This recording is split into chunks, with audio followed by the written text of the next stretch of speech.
Hello guys, welcome back to my new day new video. आजको video यस्तो बब्बालै छ गाइज, बब्बालै छ। भ्यू मात्रै हेर्नु त बब्बाल छ भ्यू हैन। लमजुङ जिल्लामा प्रवेश गर्ने बाटोमा छ कि यस्तो भ्यू हेर्नु त बब्बाल छ। मर्साङदी नदीको किनारमा है, बब्बालै छ भ्यू। यहाँबाट हिमालको त्यो ट्याक्क हिमाल पनि देखिन्छ गाइज है। हेर्नु त भ्यू पालतिर खोला भन्दा पालतिर नदी भन्दा पालतिर पनि हेर्नु त भ्यू बब्बालै छ गाइज।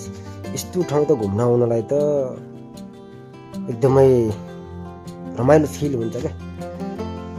यस्तो सुन्दर मौसम आज हेर्नु त, मौसम क्लियरली छ, मौसम पनि ठाउँ पनि बब्बालै छ गाइज है। हजुरहरू पनि भिजिट गर्न आउनु होला होइन, बब्बालै छ ठाउँ। तपाईँहरूलाई कुन कुन ठाउँ घुम्ने भनेर मैले हजुरहरूलाई फोटो चाहिँ देखाउन सक्छु है। फोटोमा के तस्बिर कुन कुन ठाउँ जाने भन्ने कुरा सबै देखाउन सक्छु होइन। म देखाउँछु हजुरहरूलाई, ल हेर्नु है त। यो उदिपुर भन्ने ठाउँदेखि बेसर 6 किलोमिटरको, जुन यो मैले मर्साङ नदीदेखि जानलाई 6 किलोमिटर लाग्छ बेसर जानलाई। अनि यहाँबाट भुजुङ गाउँ होइन, भुजुङ गाउँ भन्नु छ। भुजुङ गाउँ जानलाई 13 किलोमिटर छ है गाइज।